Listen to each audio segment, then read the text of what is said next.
Nous allons recommencer pour cette deuxième table ronde qui est intitulée Formation. L'école de Chaillot répond-elle aux enjeux du patrimoine dans la société d'aujourd'hui? Alors, en préalable, je voudrais juste saluer trois personnes ou catégories de personnes que je n'ai pas saluées tout à l'heure. D'abord, eu égard à la formation, le président de l'association de nos anciens élèves, architectes du patrimoine, Philippe Jarre, et le président honoraire qui a pris la parole tout à l'heure, Jean-Paul Mauduit, mais aussi le directeur adjoint de l'École nationale des ponts, qui était avec nous tout à l'heure, je ne suis pas sûre qu'il soit encore là, Gilles Robin, qui co-organise avec nous la formation des architectes et urbanistes de l'État, et j'étais très contente qu'il soit là ce matin. Et puis, je voudrais saluer aussi les directeurs précédents de l'école de Chaillot. Il y en a, ou il y en aura dans la journée, 2 dans la salle. Je veux parler d'Alexandre Métro et d'Alain Marinos.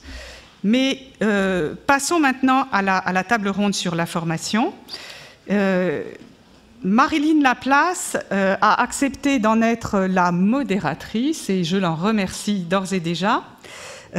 Marilyn, vous êtes sous-directrice de l'enseignement supérieur et de la recherche en architecture au ministère de la Culture, la Direction générale des patrimoines. Vous avez été sous-directrice de l'enseignement supérieur et de la recherche au ministère de l'Agriculture, ce qui vous donne une compétence dans le domaine de l'enseignement supérieur et de la recherche tout à fait particulière. Et vous avez été directrice des relations internationales d'AgroParisTech. Vous avez été conseillère technique en charge de l'enseignement et de la recherche au cabinet du ministre de l'Agriculture, Dominique Bussereau. Et puis, vous vous êtes au préalable occupé de programmes européens dans le cadre des PECO, les pays d'Europe centrale et orientale, au moment où ils adhéraient à l'Union européenne, et notamment la Roumanie et la Bulgarie. Je dis ça pour nos collègues venus de ces pays qui nous ont rejoints aujourd'hui, qui sont avec nous aujourd'hui. Madame Laplace, je vous laisse cette table ronde. Merci beaucoup. Bonjour à tous.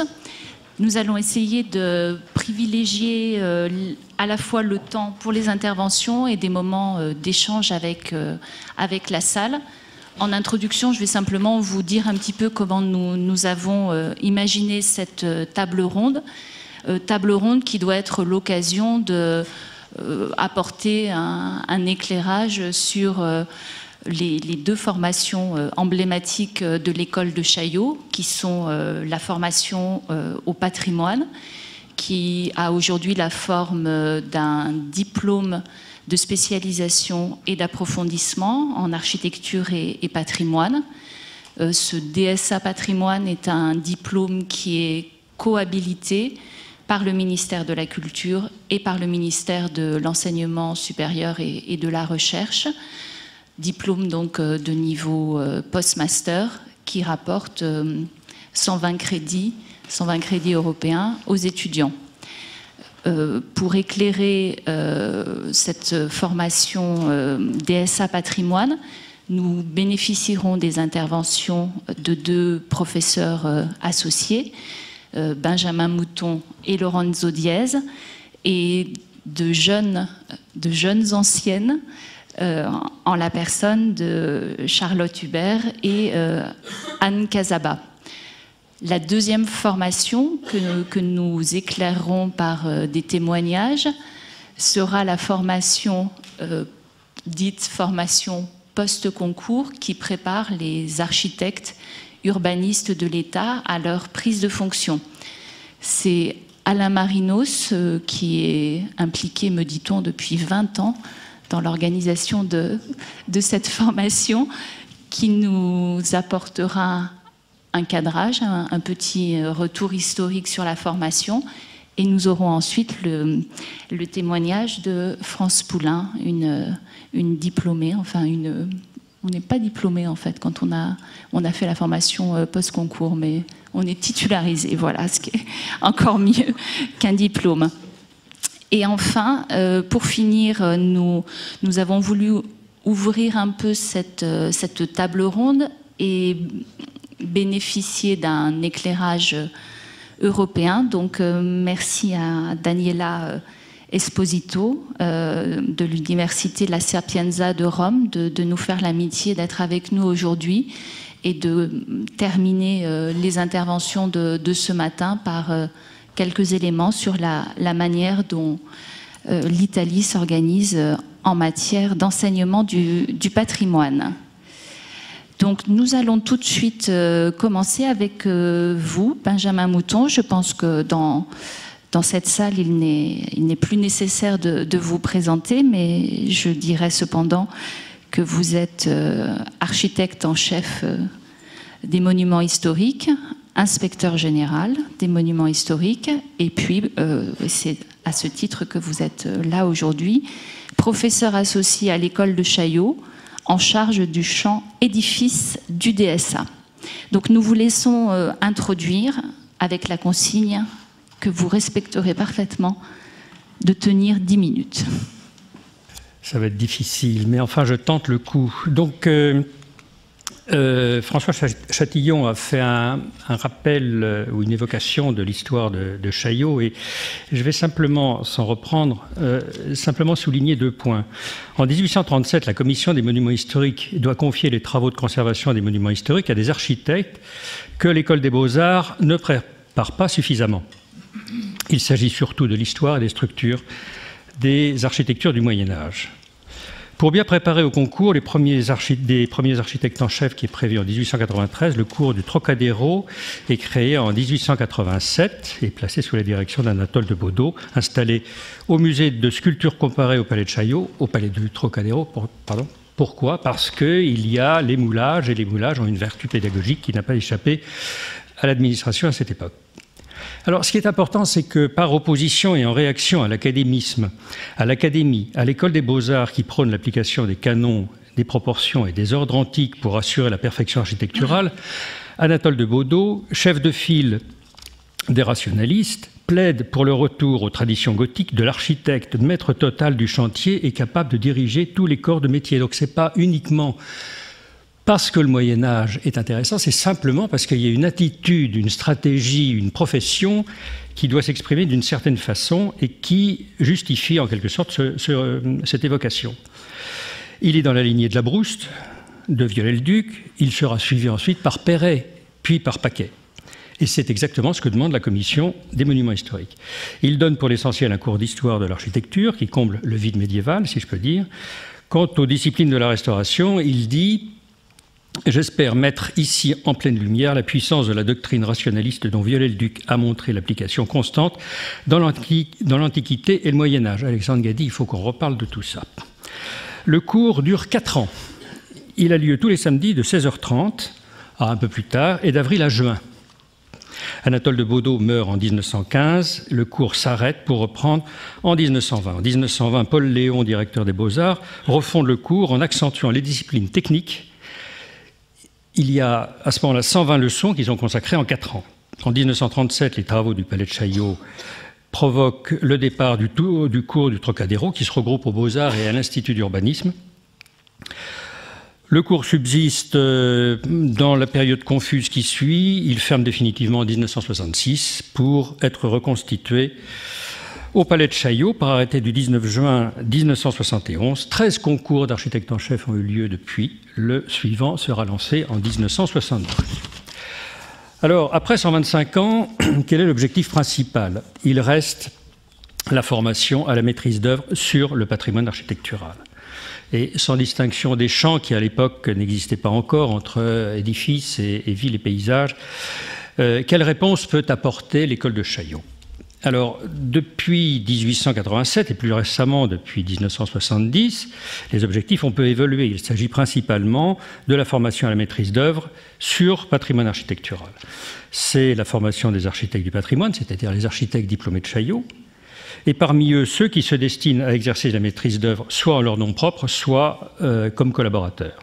La récente réforme sur la maîtrise d'œuvre, on l'a vu tout à l'heure, ouvre l'accès aux architectes français et étrangers titulaires d'un niveau de diplôme et d'expérience pratique confirmé. Ça offre donc une ouverture heureuse, mais également risqué, parce que le niveau de compétence à la sortie de Chaillot est-il suffisant pour faire face à tous les enjeux et les risques bien réels? Et ces risques sont à mesurer tant par les architectes que par leurs maîtres d'ouvrage. Ça, c'est une première prise de conscience qu'il faut absolument avoir. Deuxième objectif, le perfectionnement des architectes des bâtiments de France, qui sont formés par ailleurs, et dont le corps créé en 1946 a pris l'héritage des missions de maintenance et d'entretien sur monuments historiques qui étaient assurées par les architectes ordinaires des monuments historiques. Enfin, troisièmement, la préparation au concours d'architecte en chef, enfin, qui reste d'actualité puisque le prochain concours a été annoncé par la ministre pour 2013 et il mobilise déjà les anciens diplômés les plus motivés. L'école de Chaillot étant la meilleure et la seule préparation au concours, elle doit le rester. Le programme pédagogique, on peut dire, entre ambition légitime et réalisme pragmatique. Alors, en filiation directe des évolutions que le cours a reçues depuis sa naissance, il construit un programme qui est fondé sur l'histoire et sur les techniques.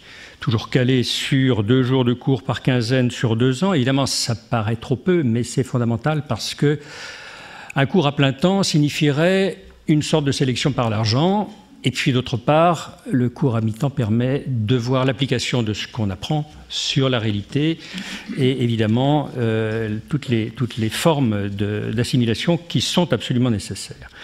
Les principaux chapitres énumérés ici ont suivi une évolution plutôt qualitative que quantitative. Alors, on va passer rapidement en revue l'histoire de l'architecture et de l'art. On sait que le champ commence aujourd'hui à la préhistoire. Il s'est étendu au XVIIIe siècle, puis au XIXe siècle, dans les années 70, avant même que d'ailleurs l'opinion publique ne l'adopte. Et il s'est ouvert au XXe siècle, alors que le XXIe commençait à pointer à l'horizon.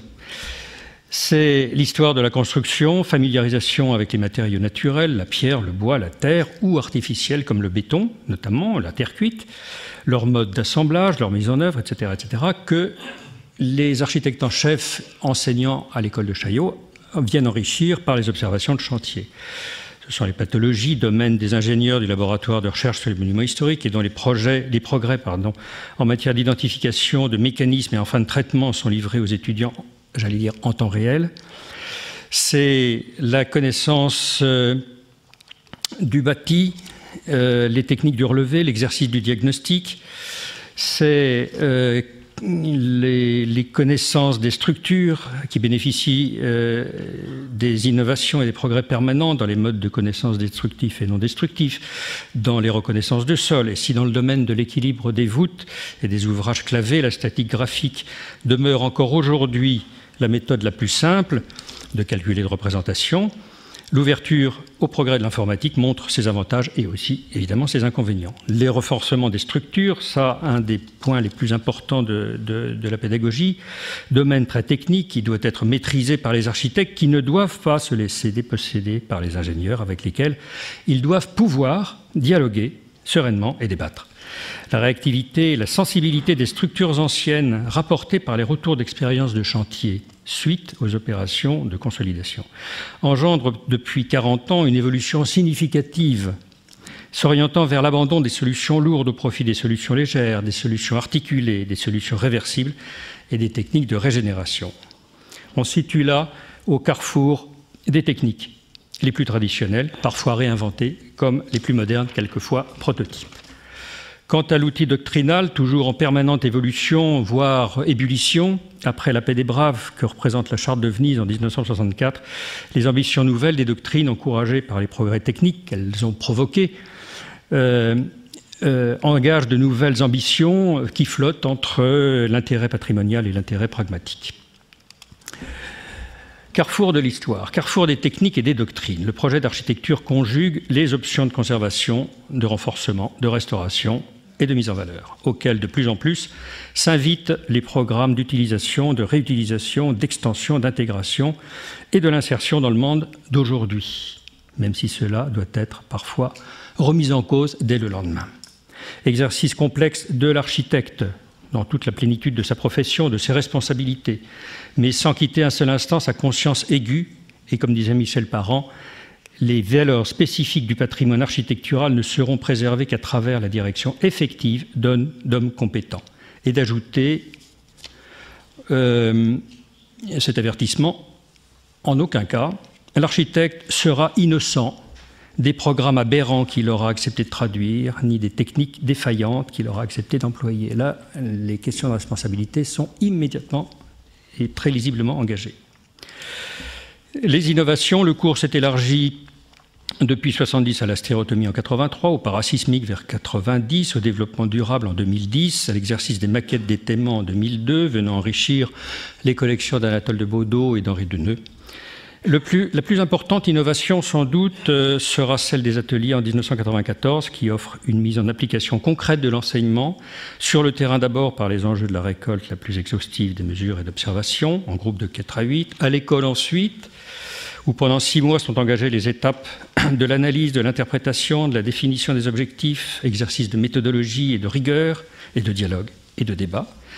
Les ateliers croisés qui partagent les mêmes objectifs, mais avec des universités étrangères, la Roumanie, l'Écosse, la Syrie, la Grèce, la Chine, l'Italie, avec des découvertes d'architecture, de culture, de sensibilité qui ne sont pas les nôtres, et à l'égard desquels il se confirme que les outils de l'observation, de la déduction élémentaire sont les seules réponses possibles pour aborder le patrimoine en toute sécurité.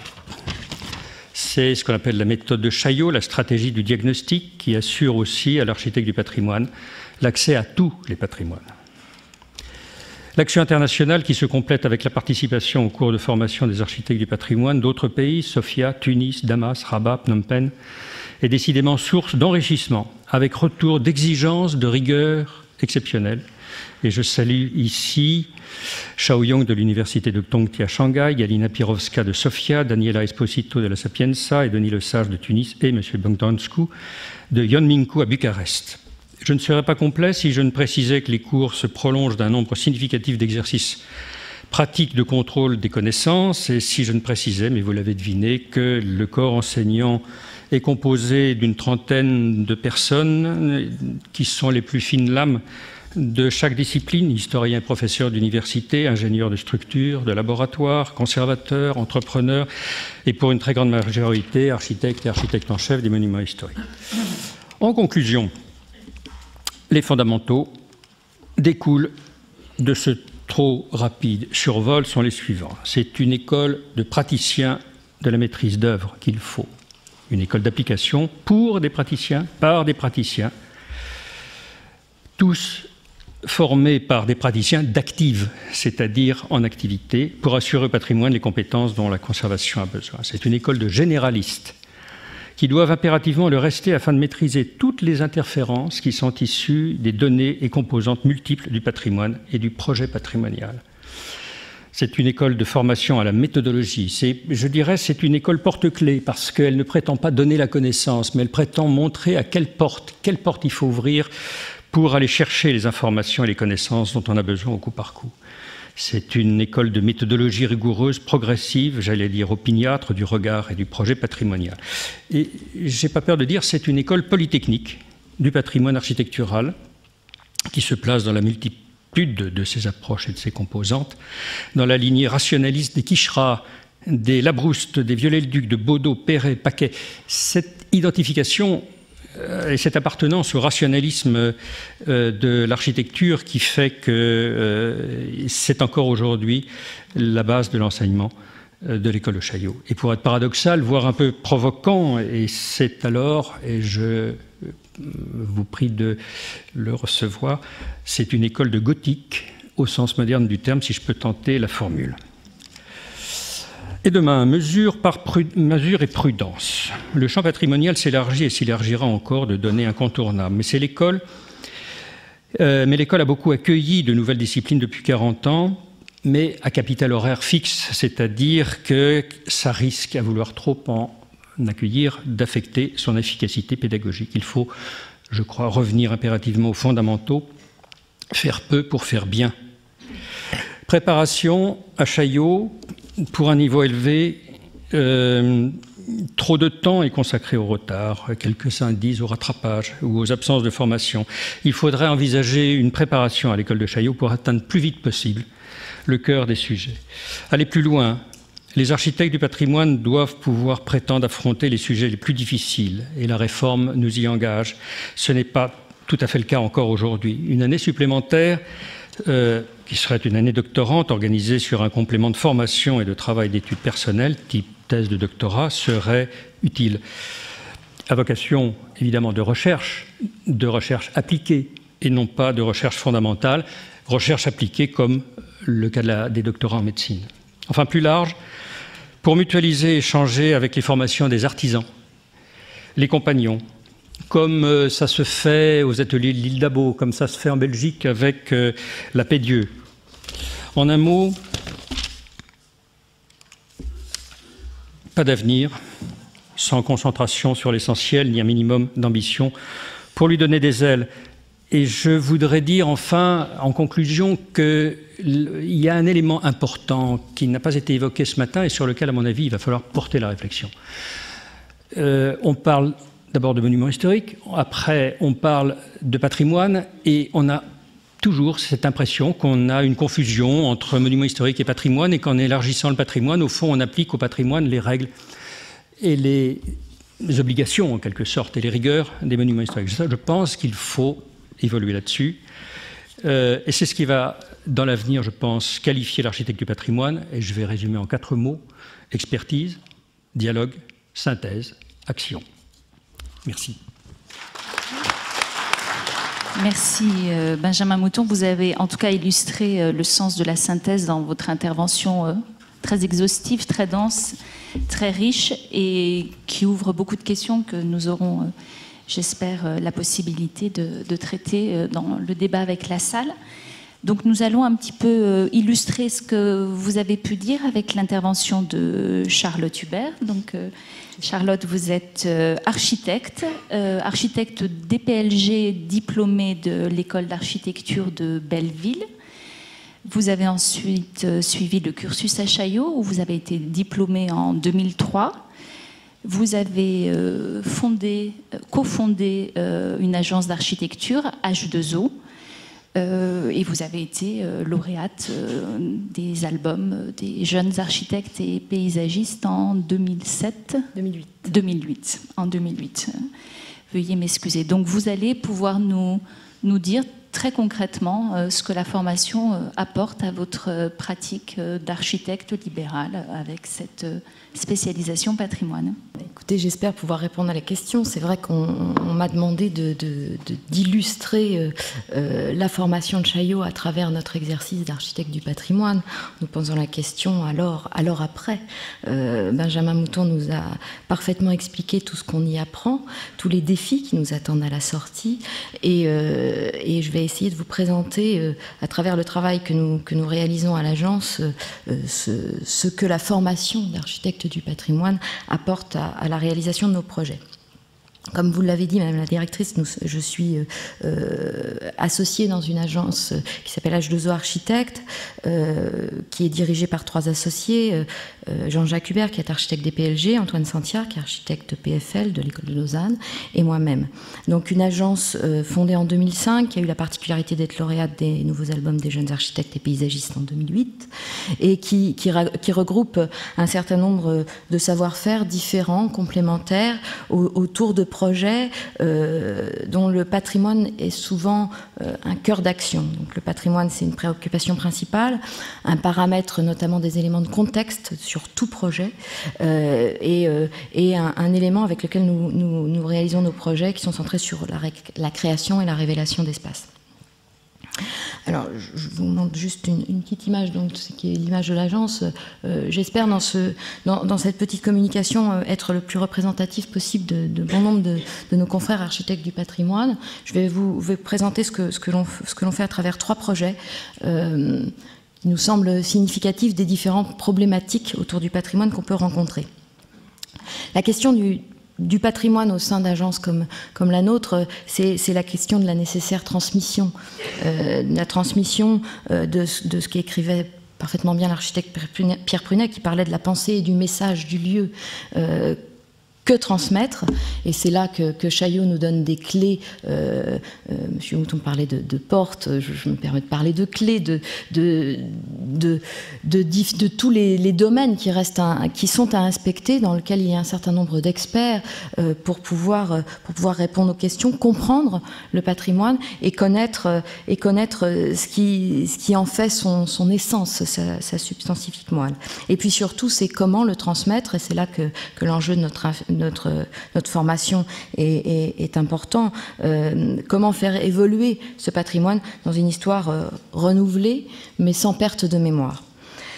Donc, je vous l'ai dit, j'ai choisi 3 projets de l'agence. Je vais vous parler de l'aménagement de la place du Familistère de Guise, dans l'Aisne, qui est un projet que nous avons gagné suite à concours de maîtrise d'œuvre avec Michel Devine, le paysagiste, Hugh Newton, qui est ingénieur structure, et Francer, ingénierie VRD. Passer assez vite sur la présentation du Familistère de Guise, que je pense que bon nombre d'entre vous le connaissent. C'est un projet emblématique qui est le projet de Jean-Baptiste André Gaudin.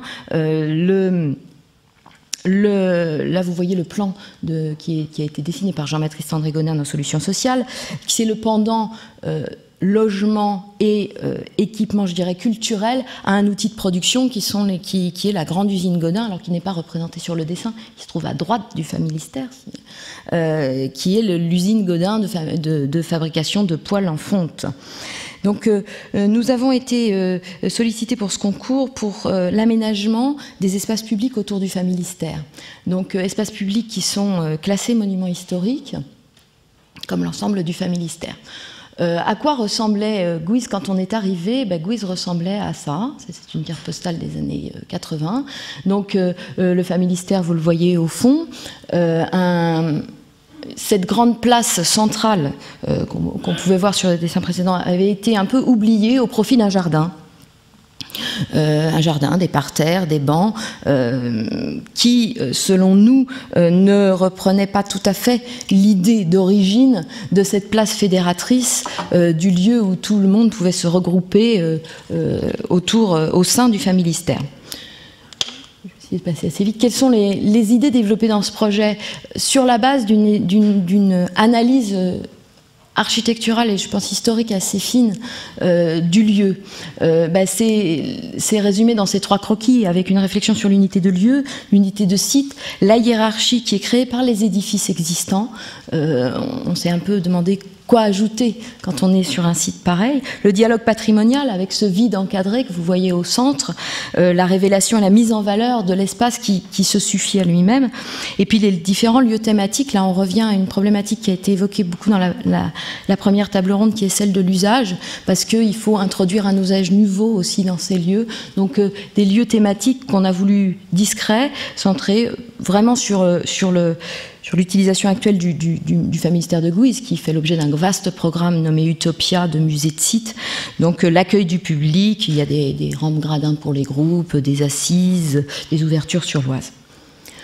Voilà le plan du Familistère, le plan de concours, où vous voyez le projet, donc projet qui peut être jugé un peu peut-être radical par la disparition notamment de la végétation sur l'emprise centrale. En revanche, au nord, le jardin vient toucher au Familistère. Donc un projet qu'on a voulu vraiment pour révéler l'espace. On peut le prendre de droite à gauche avec un travail sur le pont qui passe au-dessus de l'Oise, qui est élargi, qui est adapté à ses nouveaux usages, et puis l'arrivée sur cette place entièrement dégagée qui redevient lieu de rassemblement, conversation, et puis le dévoiement des voies de circulation, parce que là encore il y a une problématique d'usage auquel tous les architectes du patrimoine sont confrontés avec la voiture et la place de la voiture dans les différents monuments historiques. Donc avec la création d'une zone 20 où la voiture vient au milieu d'un espace piéton. Sur les images, donc voilà l'image où je pense que notre étude et notre compréhension, alors encore une fois qui nous est propre, du Familistère et la révélation du lieu est assez forte dans le sens où quand on arrivera au Familistère désormais, on le verra et on comprendra qu'on est au sein d'un ensemble collectif. Voilà. Quelques photos, c'est un projet qui est en chantier. Donc quelques photos du chantier. Vous voyez au premier plan le revêtement de sol. Là encore, il y avait une réflexion sur le lieu, où est-ce qu'on est, puisque c'est ça notre je dirais, plus-value des architectes du patrimoine, c'est la compréhension de vraiment où on est et pourquoi on le fait. Donc c'est un sol qui sera entièrement réalisé en briques. Le Familistère est lui-même entièrement construit en briques. On avait la volonté de ne pas ajouter de matériaux complémentaires. Et en briques noires, complètement désaturées. Alors il y a un peu le clin d'œil et l'écho au rebut de fonderie à la fonte qu'a fabriqué Godin. Puis surtout, le noir est peut-être une non-couleur. Donc on a essayé non plus de ne pas ajouter de couleurs complémentaires. Voilà, quelques images aussi d'élargissement de pont. Deuxième projet qui est un projet où là encore, au sein de l'agence, tous les projets sont traités un peu de la même manière et par l'ensemble de l'équipe. L'importance de cette formation de Chaillot et de la connaissance du lieu. Il s'agit de la restauration des combles et des couvertures du château de Clères en Haute-Normandie. Donc là, problématique différente. À Guise, nous étions sur un monument historique. Là, nous sommes dans un site classé. Il n'y a pas de protection de monument historique sur ce château. Donc, au cœur d'un site classé, la question posée était la restauration des couvertures et charpentes. Avec une particularité, on ne pouvait pas restaurer les charpentes qui étaient dans un état de péril et elles devaient être reconstruites. On est intervenu, alors des images de relevé, là encore, Benjamin Mouton vous avez expliqué à quel point on est formé, je pense bien formé à Chaillot, sur le dessin, sur l'importance du relevé et de l'analyse architecturale par le dessin. L'état avant restauration, un état sanitaire assez dramatique, une perte surtout de lisibilité de ce château XVIe siècle, très restauré au XIXe siècle, notamment par le décor. L'état après restauration, donc un état où, par la documentation très fournie, on a pu reconstituer un certain nombre d'éléments, et notamment de décors. Je pense à la galerie de fêtage du corps Est, à votre gauche, qui était très bien documentée et qui permettait d'avoir une espèce d'unité du lieu. Alors, la question du parti de restauration, bien entendu. Là, il s'agit du château de Clères, est au cœur du premier parc ornithologique privé en France, qui a été créé en 1920. C'est cet état-là qui a été choisi. Et puis la question s'est posée sur les intérieurs avec les charpentes. Alors, et c'est là que la question de l'usage réintervient et est toujours en pendant, je dirais, à la question patrimoniale. On est arrivé avec Claire à un moment très particulier pour la maîtrise d'ouvrage, qui était le département de Seine-Maritime, puisqu'il travaillait sur une reprogrammation totale du site. Donc il nous a semblé, dans notre rôle d'architecte, d'élargir la question de la restauration aux problématique générale de ce site et de proposer un lieu qui pourrait être un lieu voué à l'exposition et s'intégrer plus facilement que ne l'était la charpente ancienne avec ses sous-entrées, ses poinçons dans un parcours muséographique. Vous avez à gauche une image au début des études produites par l'agence et puis à droite le projet réalisé. Voilà quelques images du chantier en cours de d'échafaudage qui vient d'être achevé. Et puis des images de détail. Alors là où on est plus dans un discours très monument historique sur cette restauration de couverture qui ne peut pas dénaturer le projet d'origine, se devait d'être tout ce qu'on fait de plus traditionnel. Dernier projet pour illustrer l'intervention des architectes du patrimoine, qui est un projet qui est très important dans notre agence parce que c'est un projet de logement social. Donc, où on pense que les architectes du patrimoine ont un rôle très important aussi sur ces questions-là en ville.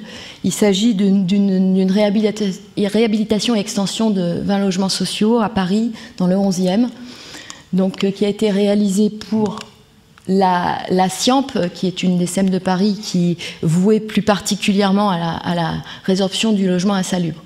Donc un immeuble, somme toute assez classique à Paris, post-haussmannien, début du XXe siècle, des problématiques très différentes des projets précédents, puisqu'on est arrivé dans un immeuble où les populations venaient d'être expulsées suite à un incendie. Donc commencer un diagnostic avec des habitants qui attendent à la porte de pouvoir rentrer dans leur logement est quand même très, très, très particulier et vous donne une autre dimension à votre métier. Et puis la question posée, alors ça passe plus vite que je ne le pensais, était la question de la dent creuse sur le côté, où on devait faire une extension, alors avec un enjeu évidemment pour l'immeuble d'extension, mais un enjeu urbain, et là encore, je pense que notre formation à Chaillot a été très, très précieuse, un enjeu urbain important, puisque cet immeuble est au croisement de la rue Godefroy-Cavaignac et de la rue de Charonne, qui est une rue très passante, et un lieu qui n'avait jamais été... je dirais cousu. Donc quelques croquis rapides avec à gauche en bleu le schéma de la construction de l'enveloppe constructive maximale du PLU, et puis quelques propositions, quelques options. Donc la première qui est plus l'extension de l'immeuble, donc on construit contre l'immeuble et puis est-ce qu'on regarde à côté. La deuxième, l'ouverture sur la rue de Charonne avec en base le gabarit en place conservé. Et la troisième sur l'autonomie, un élément de couture qui est à la fois d'un côté et puis de l'autre. Alors le projet réalisé a finalement fait un mix des trois solutions. Vous le voyez là, c'est une axonométrie de projet avec un niveau courant qui est le R+4, donc où on a cherché à faire quelque chose à la fois d'indépendant, mais en regardant sur la rue de Charonne et de parfaitement lié à l'immeuble. Alors je profite de cette occasion pour dire que vraiment, dans ces opérations de réhabilitation lourdes, la tentation est grande de sombrer dans le façadisme et de dire, bon, d'accord, la façade, et puis derrière, on va s'arranger.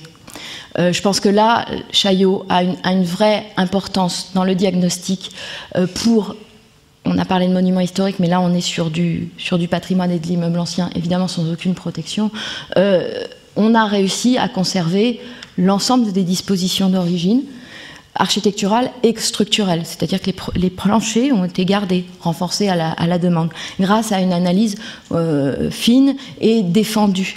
Parce que quel est le sens d'une façade d'architecture si derrière on fait autre chose? Les dispositions de circulation verticale ont aussi pu être conservées, enfin ont été remplacées pour des raisons évidentes normatives là du coup, mais ont été laissées en place avec une cage d'escalier qui s'ouvre sur l'extérieur, ce qui n'est pas si commun dans du logement social, où on a souvent des cages très fermées. Donc voilà, et puis l'intervention sur le côté, alors vous le voyez en surface, c'est très petit, mais ça a un impact sur les appartements latéraux. J'y arrive pas. Voilà. Alors, photo, clin d'œil sur la construction de l'extension, avant démolition, ouverture des baies, et puis montage. C'est une extension qui est en béton, préfabriquée. Donc, montage à la grue. Je vais vous montrer quelques images réalisées. Voilà le projet presque achevé, puisque les commerces au rez-de-chaussée, il nous reste les magasins qui sont en train de se finir actuellement. Donc voilà le projet réalisé. Le dialogue, je vous laisserai juger s'il est réussi ou pas. En tous les cas, vous voyez que la taille des ouvertures, la place de tous les allèges, linteaux et tout s'harmonise dans leurs dimensions avec l'immeuble à côté, et puis que cette extension est ouverte sur la rue de Charonne.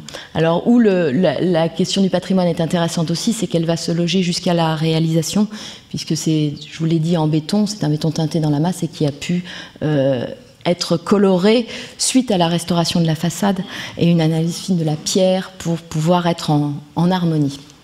Alors pour répondre en finale à la question principale qui était posée dans cette table ronde, qui était la valeur ajoutée de la formation par rapport à la formation initiale, j'espère que nos projets auront peut-être répondu par leur attachement permanent au patrimoine. Et la formation nous donne accès à des territoires tout à fait nouveaux, sur notamment le patrimoine et les monuments historiques, nous permet de réaliser des projets sur ces témoins du passé et d'envisager la la place de ces édifices-là dans nos sociétés. Je vous montre juste une petite image sur le concours du musée Rimbaud à Charleville-Mézières, sur laquelle on a pu aussi apporter une réponse. Voilà, je voulais juste dire un dernier mot en conclusion, parce que je me permets de rebondir sur la table ronde numéro 1 et sur les propos de François Chatillon, parce que c'est effectivement, il y a, et on le voit au musée Rimbaud, un édifice classé monument historique, une ouverture de la maîtrise d'œuvre depuis le décret de 2009, et la question sous-jacente qu'il est dans les agences d'architectes du patrimoine telles que la nôtre qui œuvrent sur ce type de patrimoine, sur la suite. Tu parlais de 2013 où on allait fêter les 100 ans de la loi de 13, et sur la poursuite du savoir au sein du service des monuments historiques, c'est aussi une question qui nous monopolise, parce que le savoir, la maîtrise d'œuvre qui se dilue un peu partout. Quel est l'avenir du service par les projets des architectes du patrimoine? Voilà, je vous remercie.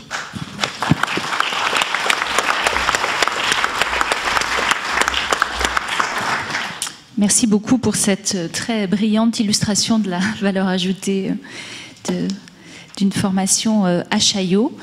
Nous allons maintenant écouter Lorenzo Diez. Lorenzo, tu es architecte et urbaniste en chef de l'État.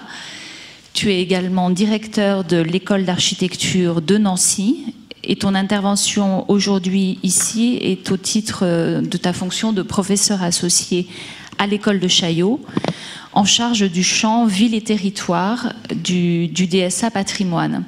Donc je crois que ton intervention est utile pour montrer les évolutions de l'école et sa prise en compte permanente de l'évolution de la loi et d'une conception du patrimoine qui progressivement s'étend. Donc je te laisse pour une intervention. Une demi-heure. Merci Marilyn. Mon propos est plutôt tourné autour de plusieurs questions. Ce qui m'intéresse en tant qu'enseignant, c'est les questions que je me pose et les choses que je ne sais pas finalement. Et j'ai l'impression de penser que ce qui intéresse les étudiants aussi, c'est ce que je ne sais pas et ce sur quoi je cherche aussi quotidiennement avec eux. Donc je voulais peut-être introduire en vous rappelant un peu par le menu ce qu'enseigne le champ ville. Mais ça n'est pas l'essentiel de ce sur quoi je voudrais débattre avec vous aujourd'hui. Tu l'as rappelé, Marilyn, la question de patrimoine, si on remonte plus loin, la question de monument, interpelle des notions et des échelles de plus en plus vastes. C'est étonnant d'ailleurs de voir comment est-ce que cette question de patrimoine est depuis le début liée à une question aussi juridique et législative. Je crois qu'il y a assez peu, en tout cas pas du tout dans le domaine de l'architecture, un lien aussi fort entre cette notion de patrimoine et l'ensemble des législations qui ont pu y être appliquées. En tout cas, toujours est-il que, donc en 62, c'est ce qui donne un peu naissance à ce que nous enseignons dans le champ Ville et Territoire. En 62, on a décidé de la création de cette loi dite Malraux, la loi des secteurs sauvegardés, dont on a fêté cette année les 50 ans. On revient d'un colloque qui s'est tenu à Bordeaux, qui a été ouvert par notre ministre. C'est bien l'émergence de cette notion de patrimoine urbain qui fait qu'en 62 et un peu plus tard, en 70, dans les années 70, l'école de Chaillot, qui se veut toujours à la pointe de la question de patrimoine, et c'est bien normal, décide d'ouvrir un champ d'enseignement supplémentaire qui traiterait des questions de patrimoine urbain. Alors, je voulais juste vous citer trois petits extraits du discours de Malraux lors de la présentation de cette loi. Ce sont uniquement 3 phrases, mais qui sont intéressantes pour montrer le glissement qui s'opère à cette époque-là. Première phrase, « Les nations ne sont plus seulement sensibles aux chefs-d'œuvre, elles le sont devenues à la seule présence de leur passé. » Je crois qu'avec ça, on a touché un peu la question de patrimoine et de monuments. Une deuxième question qui elle, est peut-être plus dans l'opérationnel. La conservation concilie 2 impératifs qui pourraient paraître jusque-là opposés. Conserver notre patrimoine architectural et historique et améliorer les conditions de vie et de travail des Français. Ça a été un peu évoqué, mais on voit bien que la question de patrimoine ne vit que par l'ensemble des questionnements qui peuvent tourner autour. Et enfin, la dernière, je vous la livre parce qu'elle reste pour moi assez énigmatique et je trouve intéressant, je vous l'ai dit, de partager des choses qui nous font réfléchir. L'opération Bulldozer est légitime. Excusez-moi, c'est pas celle-là que je voulais vous lire. Celle-là, je la comprends. On conçoit mal un État qui refuserait de restaurer la Joconde et préférerait la brûler et la faire repeindre à la manière de Léonard. Donc l'enseignement du Champ-Ville et territoire prend naissance dans cette loi de 62 sur les secteurs sauvegardés. Je vous ai mis cette image qui est un extrait du plan de sauvegarde et de mise en valeur de la ville de Cluny. Ville de Cluny dans laquelle nos étudiants effectuent leur voyage d'intégration, si je puis dire. Ça me semble intéressant parce que la ville de Cluny est assez unique dans son genre, où elle articule, elle allie un grand monument qui fait territoire, l'abbaye, et puis une petite ville qui fait monument. Et il y a dans cette ville, dès le début, dès les premières heures de travail des étudiants, la rencontre entre la complexité des échelles de ce patrimoine qu'ils auront à traiter, entre une petite ville, un monument, sa ville, et dans ce système-là, on a un peu du mal à savoir qui, de la poule ou de l'œuf, était le premier. Je voulais aussi vous mettre cette image pour vous montrer quand même, au travers de ces outils législatifs, comment l'État français avait su mettre au point des outils qui restent aujourd'hui totalement exceptionnels et d'une qualité exceptionnelle, y compris au niveau international. Les plans de secteur sauvegardés sont des outils opérationnels, j'insiste sur cette question-là, c'est pour ça qu'on les enseigne à l'école de Chaillot, sont des outils opérationnels qui permettent véritablement de traiter de la ville sous une forme de plan urbain, de permettre des restaurations, de permettre des mises en valeur. Ceci n'empêche pas d'être conscient aussi de la réalité de cette ville. Et je crois que un des intérêts de ce qui est enseigné dans ce domaine particulier, je vous l'ai dit tout à l'heure, était bien le contact avec la réalité, pas seulement la réalité du patrimoine, mais la réalité des usages, la réalité économique, la réalité de toutes sortes d'acteurs. Ça a été un peu évoqué dans la première table ronde. Aujourd'hui, il y a un besoin important de choisir, un besoin fort de choisir. Et donc, être capable de traiter, de travailler sur la ville historique, la ville patrimoniale, c'est être capable de prendre conscience, de diagnostiquer, d'identifier l'ensemble des usages qui sont en présence, l'ensemble de ces confrontations, et de pouvoir à un moment faire projet et proposer une solution. L'image que vous voyez ici, au-delà du fait qu'elle me paraît assez séduisante esthétiquement, pour en discuter, est l'image de la confrontation de ce que vit tous les jours la ville, c'est-à-dire la confrontation d'usage entre un logement qui est aujourd'hui vacant, et il risque de l'être un certain temps, puisqu'il est traversé par une gaine de ventilation d'un restaurant qui se trouve au rez-de-chaussée de cet immeuble. Et vous voyez que cette image porte en elle-même sa propre contradiction. Si on empêche le restaurant de s'installer en bas, on empêche la vie, une partie de la vie économique en centre-ville. Et si on autorise à ce que les étages soient habités, on est devant cette confrontation d'usage. Donc on est bien là devant une complexité de très haut niveau qui suppose que cette question-là soit enseignée à l'école de Chaillot. Troisième image que je voulais vous montrer, c'est cet extrait d'un des écrits de Philibert Delorme où il théorise sur la transformation d'un château médiéval en château Renaissance. Alors pourquoi je vous la montre ? Je vous la montre pour plusieurs raisons.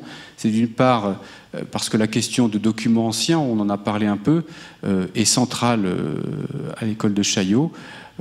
L'aptitude de nos étudiants à plonger dans l'histoire, à plonger dans la matière historique, ça c'est des domaines dont je ne me lasse pas. Il y a une forme même de séduction iconique du document ancien, mais plus particulièrement, parce qu'on pourrait discuter du côté ancien de ce document, c'est une publication, mais plus particulièrement celui-ci m'intéresse parce qu'il réinterroge ce qui pourrait être un des arts fondamentaux de l'architecte, c'est l'art du trait, c'est l'art de savoir réutiliser, transformer et mettre au goût du jour. Et je trouve assez séduisant de voir qu'un architecte de l'époque, Philibert Delorme, qui pourrait être considéré comme un architecte novateur à l'époque, se permet de théoriser à des fins de création architecturale, hein, je reviens un peu à ce que tu nous as montré, Charles Tubert, à des fins de continuer à écrire l'histoire ou de continuer à produire la culture architecturale, se permet de théoriser la transformation et la mise au goût du jour de manière totalement artificielle, puisque ce plan n'existe nulle part, et démontre en cela tout l'art que peut avoir l'architecte dans sa maîtrise du trait. Voilà, et enfin, je termine avec cette image pour vous présenter les deux autres notions sur lesquelles j'aurais aimé qu'on puisse débattre dans cette table ronde. La première, c'est celle de la notion de patrimoine. Je crois qu'une école qui a la chance de pouvoir se spécialiser sur la question du patrimoine, y compris après la formation des architectes, doit le faire avec un haut niveau d'exigence sur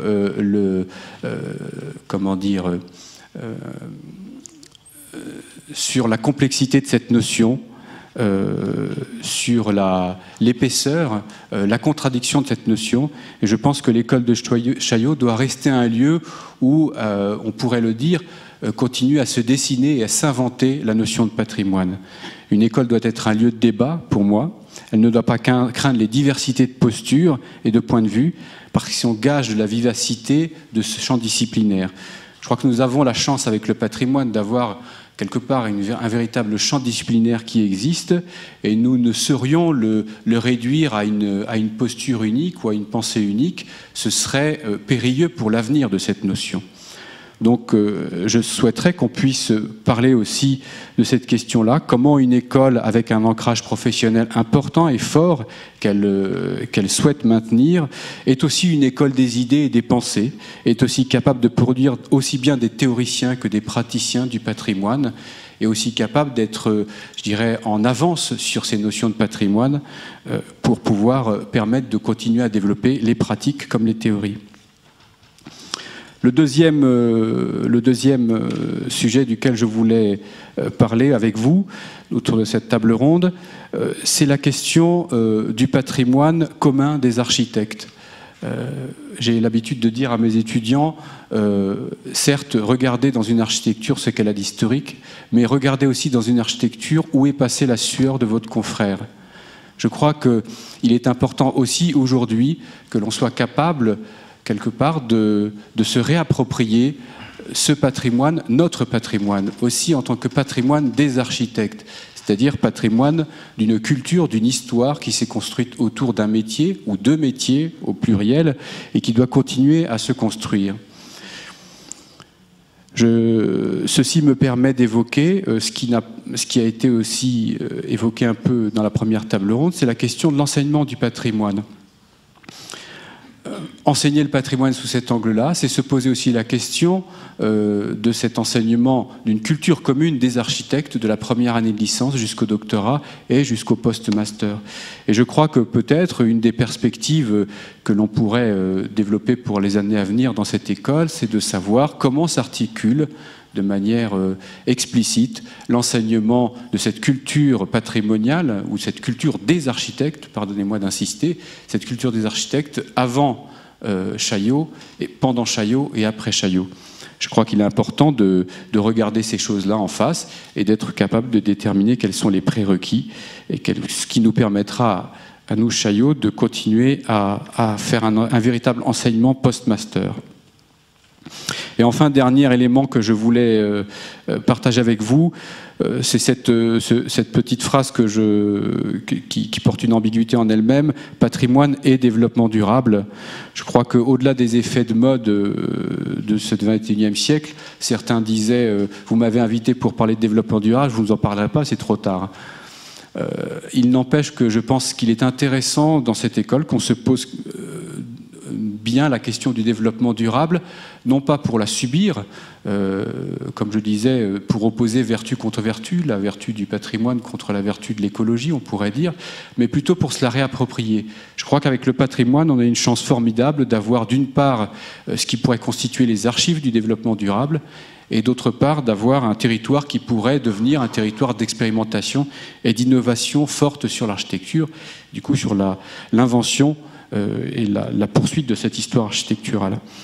Voilà, cette question-là, pour moi, me semble pouvoir définir ce qui pourrait être pratiquement un nouveau paradigme d'enseignement dans cette école, qui doit nous permettre de répondre à la question essentielle qui a été posée ce matin dans la première table ronde, c'est la question du choix.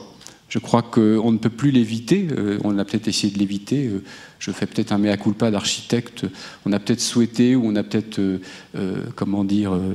savourer une forme d'autorité ou de possibilité à prendre des décisions, tout simplement parce que notre discipline est assez mal partagée. Je crois qu'aujourd'hui, l'aspiration de cette société est vraiment de pouvoir choisir. Ce qui a été dit ce matin de la part des élus, de la part des propriétaires, me paraît plutôt même rassurant, dans ce sens que savoir qu'on a en face de soi, quand on travaille, quelqu'un qui a la possibilité de choisir, est pour moi quelque chose qui permet de renforcer l'expertise. À partir du moment où je sais que mon expertise est là aussi pour convaincre, je crois que nous avons dans les mains, finalement, avec ce choix qui pourrait faire peur un peu au début, on s'est dit, oulala, on va être dépossédé d'un pouvoir.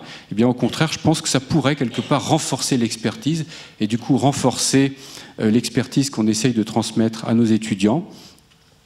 Renforcer cette capacité aussi à participer à des concertations qui vont devenir de plus en plus complexes et qui vont demander à ce qu'on ait vraiment une éducation, je dirais, du citoyen.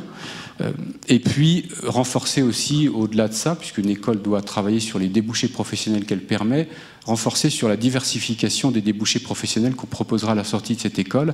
Je reviens ici à l'origine de mon propos. La notion de patrimoine devenant une notion de plus en plus complexe et de plus en plus large, c'est aussi une opportunité de fabriquer des débouchés professionnels de plus en plus variés, puisque je le souhaite pour les diplômés de cette école. Ce que je leur souhaite, c'est évidemment de trouver un débouché professionnel épanouissant, de trouver du travail et de faire partie demain d'une véritable communauté scientifique et professionnelle du patrimoine de niveau international. Donc c'est l'intervention de Anne Casaba qui va illustrer un peu tes propos, Lorenzo. Donc Anne, vous êtes diplômée de l'ENSA de La Villette, donc architecte des PLG, diplômée en 99. Vous avez ensuite suivi la formation, le DSA Patrimoine à Chaillot en 2011. Et aujourd'hui, vous êtes architecte libéral spécialisé dans les études urbaines, les documents d'urbanisme et les analyses patrimoniales. Donc je vous laisse nous faire part de votre expérience. Oui, bonjour. Donc effectivement, moi je suis de la promotion 2009-2011, donc je suis sortie il y a un petit peu moins longtemps que la personne qui est intervenue sur toute la partie justement édifice. Donc par rapport à ça, moi je suis libérale depuis 2002, donc ça fait un petit bout de temps, et donc je peux vous parler de la différence entre avant Chaillot et puis les questions qui m'ont amené à intégrer l'école comme une formation complémentaire, et puis effectivement les questionnements aujourd'hui dans mon exercice professionnel par rapport à la formation reçue, la formation qui pourrait être complétée, et puis tous les apports et le nouveau regard que j'ai été amenée à porter. Donc effectivement, comme vous venez de le dire, je suis plutôt spécialisée dans tout ce qui est documents d'analyse patrimoniale, en fait de servitude, donc les ZPPAUP et puis maintenant les AVAP. Donc en fait et puis les documents d'urbanisme. Donc on va voir qu'effectivement par rapport à l'évolution législative, on a avec la ZPPAUP une obligation de concertation qui existait déjà, qui existe dans le cas des documents d'urbanisme. Et suite au Grenelle 2 et donc à l'arrivée des AVAP, on a eu un renforcement finalement de cette concertation obligatoire et de la cohérence entre les deux documents, ce qui explique effectivement l'intérêt d'avoir à la fois de mener de front le document d'urbanisme et la servitude de protection pour avoir une cohérence complète et un aller-retour qui est renforcé par la circulaire qui est sortie en 2012 et qui est obligatoire. Donc par rapport à la formation que j'ai pu recevoir à Chaillot en complémentaire, scolaire. On a effectivement toute la perspective de l'intégration de la problématique du développement durable, y compris dans toutes les nouvelles lois qui sont arrivées. Donc on a le Grenelle 2, mais on a également la loi de modernisation de l'agriculture et de la pêche. Ça paraît anecdotique, mais dans le cadre d'un document d'urbanisme, y compris dans le cadre d'un secteur sauvegardé, ce sont des choses qui sont importantes. On a notamment tout le souci par rapport à un patrimoine agricole qui pourrait être remarquable, de l'obligation de pouvoir gérer l'évolution et la pérennité de cette exploitation agricole. On a également toute la problématique de la compréhension énergétique du fonctionnement du bâtiment ancien et surtout, quand il fait partie d'un groupement, du fonctionnement énergétique au niveau urbain, c'est-à-dire que des espaces de climatisation naturelle, des principes de mitoyenneté et des éléments qui ont ensuite été reconstruits avec des éléments évidemment disparates et qui ont finalement des réponses énergétiques différentes. Et dans le cadre, pareil, des secteurs sauvegardés et de toute la nouvelle réglementation qui est mise en place, ce sont des éléments sur lesquels, au niveau de la formation à Chaillot, on a eu des réponses.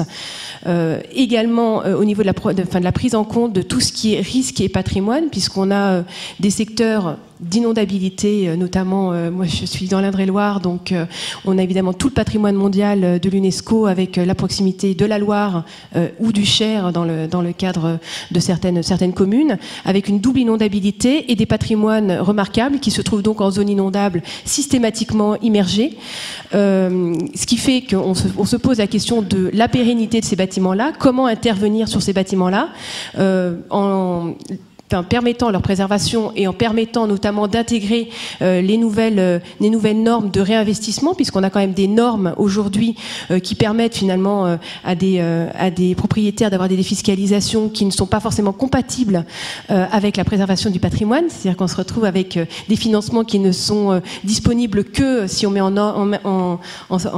œuvre certaines mises en œuvre et qui après finalement sont incompatibles avec la préservation de ce patrimoine-là. Et puis on a évidemment toutes les problématiques de gestion de pente. Alors ça paraît anecdotique, mais quand on travaille sur le territoire, et notamment sur toute la problématique de protection paysagère, puisqu'on a, c'est hérité de la loi de 1930 également, au niveau de la loi de 93, qui est la loi paysage, dite paysage, on a pris le petit p de la ZPPAU qui est devenue ZPPAU-P. Avec le Grenelle, on aurait pu même avoir un E environnement qui se serait rajouté. Et en fait, on a donc toutes les problématiques de préservation de boisement, éventuelle pollution des cours d'eau, donc maîtrise toutes les plantations qu'on a en bord d'eau et de tout ce qui peut descendre en termes de stabilité de coteaux par rapport à des implantations, à des patrimoines qui devraient pouvoir se développer et notamment accueillir des extensions éventuellement contemporaines sur ces éléments. Donc c'est vrai que la problématique environnementale est venue se rajouter on va dire toutes les formations qu'on peut recevoir à l'école de Chaillot aujourd'hui. Et c'est vrai que la réponse que nous pouvons amener, architectes du patrimoine, c'est effectivement d'être capable de savoir ce qu'on est capable d'intégrer, où aller chercher les informations et surtout, comme on a dit, où s'arrête notre compétence et où mettre en place une équipe pluridisciplinaire, parce qu'aujourd'hui, par rapport aux enjeux qu'on a sur le territoire, notamment les AVAP, y compris les interventions sur des bâtiments protégés en centre urbain, on a effectivement toute une problématique, certes les bureaux d'études, de calcul, etc., on a des calculs énergétiques, on a toute la problématique écologique et environnementale qui intervient, et l'un des enjeux effectivement de cette formation aujourd'hui, c'est d'être capable, on va dire, même au niveau de l'aspect effectivement doctorat à venir, de mettre en place des équipes de réflexion pluridisciplinaires, puisque c'est avec elles qu'aujourd'hui on est amené à travailler par rapport aux demandes des nouvelles législations sur le patrimoine. C'est-à-dire qu'on doit être capable de discuter certes avec des ingénieurs, donc ça en général on est formé pour, mais après toute la problématique des ingénieurs environnementalistes, des écologistes, de l'aspect écologie au sens science, et puis l'archéologie, parce qu'on a un renforcement au niveau du Grenelle 2 de tout l'aspect archéologique et toutes ces problématiques-là. C'est vrai que mettre en place des discours, des équipes pluridisciplinaires de réflexion au sein de l'école, ça me paraît effectivement important, puisqu'on n'est pas forcément capables de parler tous le même langage, mais c'est le problème de tout le monde aujourd'hui au niveau professionnel. On a chacun notre secteur spécifique d'intervention, notre dialecte. On voit bien ce problème quand on intervient par rapport aux élus. On a notre petit jargon et il y a un exercice effectivement à faire de, je ne vais pas dire vulgarisation dans le sens péjoratif, mais au même titre que nos élus ont leur profession, leur spécialisation, on doit être capable de parler, de se mettre à disposition, de mettre en place des outils de communication, que ce soit exposition, panneaux d'exposition, ensuite éventuellement réunions publiques particulières, réunions thématiques, qui puissent permettre finalement de faire comprendre en amont, certes, tout l'aspect pédagogique, et puis d'être capable ensuite de présenter, et ça c'est quelque chose que l'enseignement à Chaillot nous a apporté également, tous les leviers financiers qu'on peut mettre en place en centre ancien dégradé avec les PNR-CAD et tout ça, mais également en AVAP, c'est-à-dire qu'on met en place des réglementations avec une servitude qui va s'imposer aux particuliers, souvent privés, et qu'à partir de ce moment-là, il est aussi logique de pouvoir leur présenter tous les leviers financiers, soit proposés par l'ANA quand il s'agit de propriétaires qui vont ensuite louer, soit la Fondation du patrimoine, là quand il s'agit d'AVAP, on a des aides systématiques, et puis dans le cadre effectivement de bâtiments qui seraient éligibles de manière particulière. Et ça, effectivement, ce sont des éléments par rapport à une discussion avec un élu, même par rapport à des réponses à appel d'offres qu'il doit falloir maîtriser, et notamment par rapport à la problématique environnementale. Quand on intervient sur un territoire où on va répondre sur un bâtiment particulier ou sur une ville, ou etc., une analyse patrimoniale, être capable de savoir quelles seront les différentes thématiques qui vont se porter sur ce territoire pour mettre en place en amont l'équipe pluridisciplinaire qui va être amenée à travailler et effectivement apprendre à travailler avec des spécialistes qu'on n'avait pas forcément l'habitude d'avoir, notamment dans le cadre de l'école, c'est-à-dire tous les ingénieurs, je me répète, mais environnementalistes, etc., toutes les analyses environnementales et les approches environnementales de l'urbanisme qui aujourd'hui ne peuvent pas être indépendantes de toute la problématique sur le territoire, y compris quand on a un enjeu uniquement patrimonial à la base. Voilà, ce sont des éléments qu'il faudra effectivement apprendre à mettre en place. Voilà.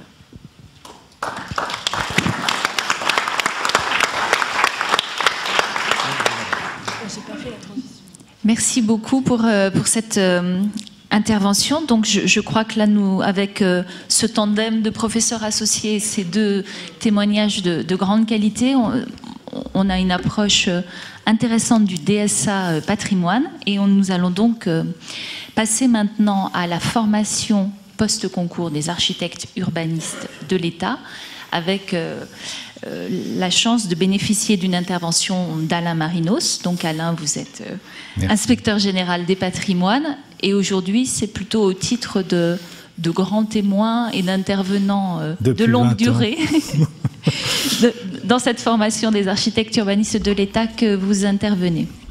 Eh oui, depuis 20 ans déjà. 20 ans, mais à divers titres quand même, je tiens à le préciser. D'abord, en 93, président de l'Association des architectes des bâtiments de France, avec Auclair. Et là, puis après, en tant que directeur de l'école de Chaillot, puis après en tant que chargé de mission des AUE, puis après, etc. Voilà, en 20 ans, il s'est passé beaucoup de choses. Alors, il me faudrait plus de 10 minutes, donc je vais essayer de résumer. Cette formation, je trouve qu'elle est aujourd'hui extraordinaire. Je voulais commencer par une citation d'un Global Award for Sustainable Architecture, donc un titre, un diplôme, plus que ça, une reconnaissance qui est donnée régulièrement à la Cité de l'Architecture et du Patrimoine. C'est une citation de Salma Samar Damloudjine. « Nous ne resterons pas pour le passé, mais pour le futur. » C'est tout simple. C'est pas mal. Voilà, alors les AUE et la formation des AUE. J'avais trois points. Une enfance difficile, 20 ans, quel bel âge, et l'avenir est devant soi. Alors ça c'est pour passer après, mais c'est pas grave. Hop, bon, c'est pas grave, on peut le laisser. Alors bon, je ne vais pas trop m'étendre sur le passé. Né en 93, le corps des AUE, la formation avec, cette formation d'1 an, capitale, importante. J'aurais voulu qu'il y ait une formation d'1 an pour les architectes en chef des monuments historiques. Je me suis battu lorsque j'étais à Chaillot pour ça. Ça s'est pas fait. En tous les cas, pour les AUE, ça s'est fait. Et ça s'est fait au départ. Au départ, les AUE, bon, faut être honnête, hein, c'est la volonté administrative de regrouper 2 corps de l'État d'architectes. Hein. C'était quand même une des principales raisons. Mais aussi une volonté des mêmes hauts fonctionnaires qui avaient décidé de regrouper ces corps d'architectes, de renforcer les compétences des architectes de l'État en charge de la requalification du 4 bâti, de revaloriser cette fonction. Hein. Et là, je voudrais citer des noms. Gilbert Santel, je voudrais citer aussi Michel Rébussarda, Jean-Marie Vincent, qui est dans la salle aujourd'hui, qui ont fait partie de cette construction au départ de tout ce système concernant les AUE. Il y avait aussi une volonté d'élus locaux, soucieux de valoriser le statut des architectes des bâtiments de France, hein, et qu'ils appréciaient sur le terrain. Et ça, on va voir sur les photos tout à l'heure. Et là, je voudrais citer Maurice Faure, maire de Cahors. Surtout, et à l'époque ministre de l'Équipement, qui en fusionnant les ABF avec les urbanistes de l'État a créé le corps des architectes urbanistes de l'État. Bon, ça n'a pas très bien commencé au début, il faut être honnête, les urbanistes de l'État n'avaient rien demandé et craignaient d'y perdre des plumes. Hein, et on peut dire que l'enfance a été difficile parce que c'est un peu celle d'un gamin élevé par des parents qui ne s'entendent pas, quoi, qui n'ont vécu ensemble que 3 ans et puis qui ont divorcé en 96 avec le transfert du patrimoine de l'architecture, enfin de partie du patrimoine et de l'architecture au ministère de la Culture. Voilà, ça s'est ressenti à l'adolescence et je crois que ces dernières années ont été un petit peu délicates. Et il fallait avoir la foi pour y croire pendant cette période. Hein. Les écoles y ont cru. Et ça, chapeau aux écoles. Vraiment, je veux dire que cette formation, elle a contribué énormément à la solidarité. Et puis des noms aussi. Hein. Claude Quin. Tout le monde a oublié Claude Quin. Je suis allé sur Internet, j'ai cherché Claude Quin. Il a complètement disparu. Et pourtant, quel homme merveilleux. Et on lui doit énormément. Florence Contenay qui est là. Florence. Bon, tu sais, je crois qu'on sait tous à quel point on te doit beaucoup. Et puis aussi Béatrice Bellinck, qui est également là et à qui on doit beaucoup, qui a soutenu mordicus pendant ces périodes difficiles cette formation des yeux et qui croyait. Bon, alors, 20 ans aujourd'hui, 20 ans, quel bel âge. Hein, sortie de l'adolescent, les certitudes des parents sérieusement ébranlées par la RGPP, par l'évolution aussi d'un certain nombre d'idéologies. Je voudrais citer aussi notre président François Hollande, qui dans Architecte d'aujourd'hui a écrit, juste avant l'élection, « Transformer, réutiliser, modifier, ne s'agit-il pas d'actions aussi utiles qu'imaginer de nouveaux bâtiments ? Prendre en compte l'existant autant que l'intention, c'est là pour moi le critère fondamental. » Je trouve qu'on devrait écrire ça en lettres d'or aujourd'hui à l'école de Chaillot. Voilà, et puis quand on a 20 ans, c'est un bel âge et puis on a l'avenir devant soi. Alors hier, il faisait un temps exécrable. Je suis allé sur Internet et je suis allé chercher des images. Je me suis dit, tiens, parler c'est bien, mais avec des images c'est mieux. Alors j'ai tapé architecte et urbaniste de l'État, j'ai tapé architecte des bâtiments de France, j'ai tapé urbaniste de l'État, j'ai tapé tout ce qu'il y avait autour. Et alors là, j'ai été quand même surpris. Et c'est ces images-là que je vais vous passer. Alors je vous demande si c'est possible de passer la suivante. Voilà. Voilà, ça, ce sont toutes les images que l'on trouve sur Internet. Il n'y a pas, et j'ai regardé, il n'y a pas un corps de fonctionnaires, pas un seul, qui donne dans la presse des images aussi positives de leur fonction. Autre chose aussi, il n'y a pas une seule de ces images qui sont liées à des articles de presse, hein, la plupart du temps. On peut passer à la suivante. Voilà. Il n'y a pas un seul de ces articles de presse qui n'est passé dans la revue de presse du ministère de la Culture, ni la revue de presse du ministère de l'Équipement, ni la revue de presse des ministères. Ce sont des images d'articles locaux. Ce sont des images du terrain. Et j'aimerais beaucoup insister là-dessus, parce que cette masse d'images, alors je crois que la suivante est pas mal. Allez-y, la suivante. Cette masse, voilà, tous ont été formés à Chaillot, tous ont été formés par la formation des architectures urbanistes de l'État. L'image suivante, parce que vous allez voir que, bon, passez-les. Je ne sais pas si François Gondran est dans la salle, mais je trouve absolument merveilleux sur cette image. Voilà. Alors, l'avenir devant soi, bien sûr, puisque les enfants aujourd'hui sont plus nombreux que les parents. Hein. Les parents partent. Moi, je vais bientôt partir. Beaucoup sont déjà partis. Et puis, les enfants, il y en a de plus en plus, des AUE formés et recrutés en qualité d'AUE. Et puis, c'est intéressant de suivre les évolutions du mode de recrutement, de formation. Hein. On est sorti complètement des deux recrutements, des formations parallèles collées l'une à côté de l'autre. Aujourd'hui, elles sont beaucoup mieux articulées. Au point que, d'ailleurs, au niveau du concours, c'est très difficile de distinguer ou de repérer dans le jury quel est le candidat qui est de l'option patrimoine, quel est le candidat, passez la photo suivante, quel est le candidat qui est de l'option urbaniste. Sybille, je t'avais dit que j'avais une belle photo de toi. Voilà.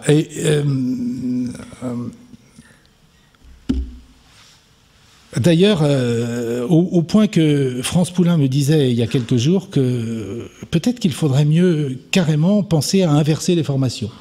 Pourquoi on ne formerait pas les urbanistes qui sont déjà formés à l'urbanisme? Pourquoi on les continue de les former à l'urbanisme? Pourquoi ne les formerait-on pas au patrimoine?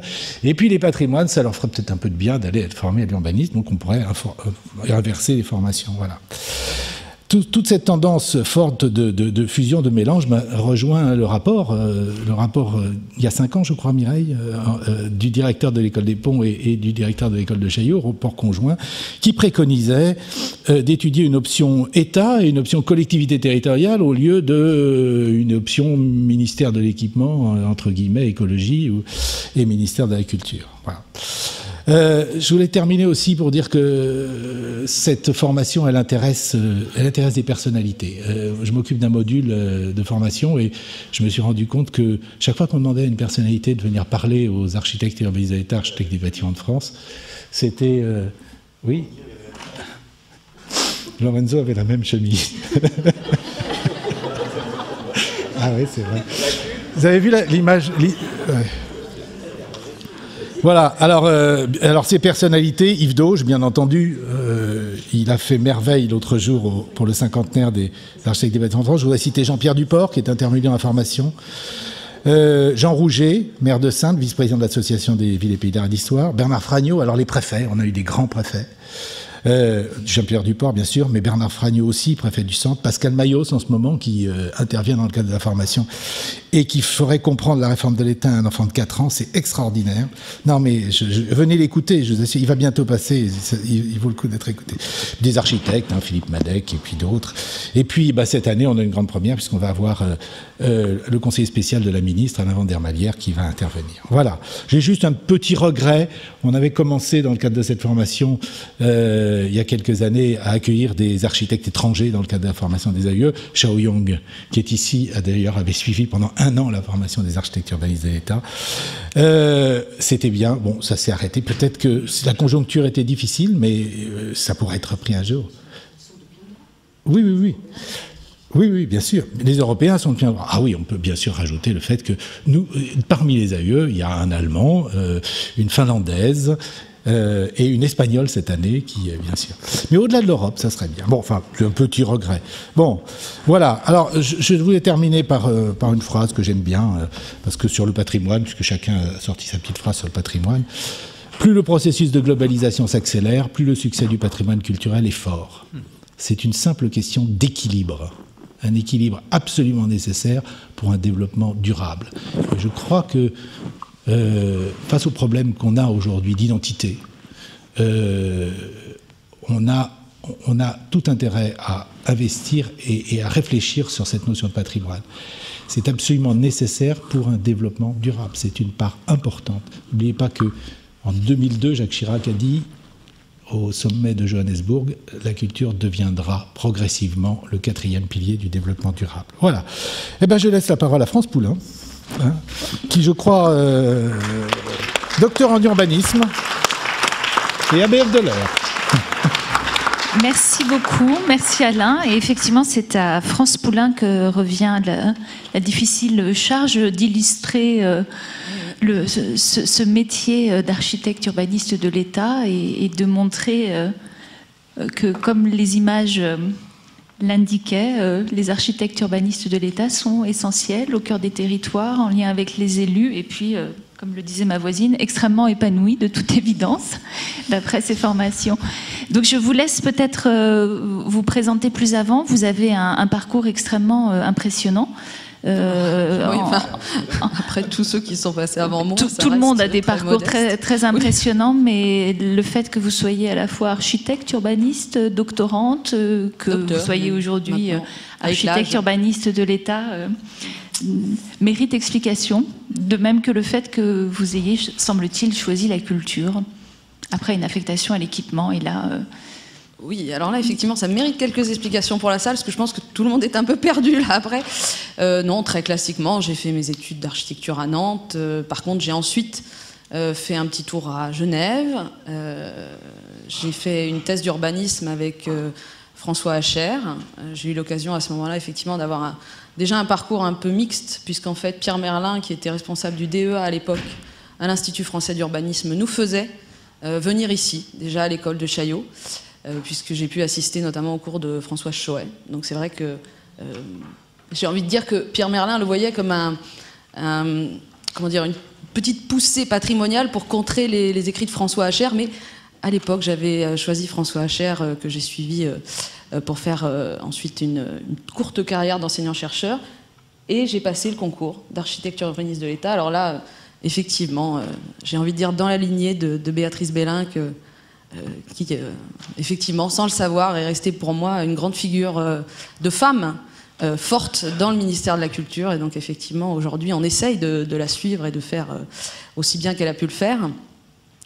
Et avec un parcours d'urbaniste, effectivement, d'abord à l'équipement. Parce que moi, à la base, j'étais vraiment DDE. Je n'ai pas honte de le dire dans cette salle aujourd'hui, je suis vraiment un pur produit de l'équipement. Et avec un équipement, effectivement, qui changeait beaucoup. Puisqu'on a fait, je suis très contente d'avoir entendu dans le petit, j'ai envie de dire, texte, discours sur la vallée de la Loire, les problèmes d'inondation et ce genre de politiques publiques en fait, qui sont menées aujourd'hui par les architectes, car vous le disiez en introduction et je vais revenir là-dessus, vous disiez les architectes urbanistes de l'État sont très présents, il faut quand même relativiser, nous ne sommes que 400, tout ministère confondu. Et je crois que c'est relativement peu face aux défis auxquels on nous confronte et face effectivement à toutes les politiques ambitieuses que l'on peut nous attribuer. Alors en même temps, heureusement que nous sommes 400 aujourd'hui dans les différents ministères et que nous arrivons à faire porter une voix pour les politiques que nous devons mener. Alors effectivement, je vais faire un petit parallèle, d'un côté urbaniste, de l'autre côté patrimoine, avec l'idée que l'urbaniste cherche souvent à être défini comme plus qu'un urbaniste. Il aimerait bien qu'on dise oui, mais il est aussi expert d'eux, il sait aussi des choses à côté. Celui qui fait du patrimoine cherche aussi à dire qu'il fait des choses en plus et que c'est un spécialiste plus large que l'objet en lui-même. Et c'est vrai qu'à ces notions qu'on attache au poste, eh bien, j'ai envie de dire que déjà, si on arrive à faire et à réaliser les missions que l'on nous attribue, c'est déjà pas si mal. Et que l'on peut en être fier. Parce que pour chaque ministère, et là j'ai eu les deux casquettes donc je peux en parler, au ministère de l'écologie, alors maintenant couplé à l'égalité des territoires, ce sont toutes les grandes politiques publiques effectivement qui sont liées à la gestion de l'aménagement du territoire, c'est-à-dire à la préservation du territoire contre les intempéries, les inondations, mais aussi les risques technologiques. C'est toutes les questions de préservation du monde agricole, les questions de protection de la biodiversité, des sujets sur lesquels les architectes, même s'ils sont mieux formés, effectivement doivent s'attacher des compétences supplémentaires, mais aussi arrivent, parce qu'on leur a rappelé depuis qu'ils sont rentrés dans une école d'architecture, qu'ils ont un rôle d'ensemblier, d'assemblier. Donc effectivement, quand on a des architectes qui font de l'aménagement du territoire, et malheureusement c'est de plus en plus rare, dans les services départementaux ou dans les services régionaux, eh bien, on a cette volonté de pouvoir assembler des problématiques en essayant toujours, et justement en essayant de chercher un petit peu plus à côté, à ramener du projet, à ramener de la qualité et à ne pas simplement faire la politique publique qu'on nous a demandé. Pour le patrimoine, là aussi extrêmement important, je le constate jour après jour, sur la préservation du patrimoine, j'ai envie de dire une politique publique simple et efficace dans ces temps où, effectivement, notons-le, et ce n'est surtout pas une critique, la RGPP a conduit à avoir un certain brouillage des missions que nous étions amenés à porter et qui étaient parfois anciennes. Moi, je venais de l'équipement, c'était aménager le territoire. L'agriculture, c'était nourrir le territoire. Effectivement, quand on parle d'une politique de patrimoine, on est sur la préservation du patrimoine, sur sa compréhension, sur sa diffusion. Donc quelque chose sur lequel, effectivement, on peut avoir un discours au quotidien auprès des populations, des élus, des associations avec lesquelles nous travaillons. Alors, la chance, effectivement, de cette formation post-concours architecte-urbaniste de l'État, c'est qu'on a mélangé donc, les deux populations, urbanistes et patrimoine, dans leur spécialité. Mais effectivement, comme j'ai pu en parler à Alain Marinos, pour ma part, je considère que c'est une année qui pourrait être plus dense. Vous allez me dire, c'est rare en ces temps de... Mais je considère qu'il pourrait y avoir plus. Alors effectivement, c'est une année qui est un peu spéciale, et pour ceux qui l'ont faite dans la salle, je pense qu'ils partageront cette idée que c'est pour un architecte qui a été formé dans une école d'architecture, il y a vraiment cette notion qu'on est souvent un architecte libéral, un architecte seul face à son œuvre, etc. Quand vous rentrez dans l'État, c'est un parcours à faire, c'est un parcours que chacun doit faire, parce qu'il y a à un moment donné un manteau qu'on doit prendre, qu'on doit endosser, qui est celui de l'État, et qui n'est pas du tout celui qui est donné par les écoles. Donc c'est vrai que ça, c'est quelque chose, que ce soit l'école des Ponts ou l'école de Chaillot, c'est un... Alors, je ne vais pas dire que c'est un parcours initiatique, parce que là, on va penser des choses sur les soirées entre étudiants. Calmons-nous. Ce sont des soirées sympathiques, mais bon, voilà. Mais c'est quand même un moment où l'on change de manteau. Et l'on change de manteau derrière. On devient soit effectivement urbaniste de l'État, architecte urbaniste de l'État au ministère de l'écologie, soit, alors en premier poste, hein, bien sûr, parce que les carrières sont longues, architecte des bâtiments de France. Là, je ferai juste un point, c'est-à-dire que effectivement, comme je vous l'ai dit, nous ne sommes que 400. Il faut qu'il y ait cohésion des architectes de l'État sur le territoire. C'est clair que c'est une nécessité. C'est extrêmement pénalisant pour l'État, de toute manière, quand des services ne sont pas d'accord face à l'extérieur. Et c'est aussi et c'est encore plus pénalisant pour une profession quand ce sont les mêmes membres d'un même corps, en fait, qui commencent à se disputer. Alors qu'effectivement, on peut le faire à côté s'il y a vraiment des questions doctrinales.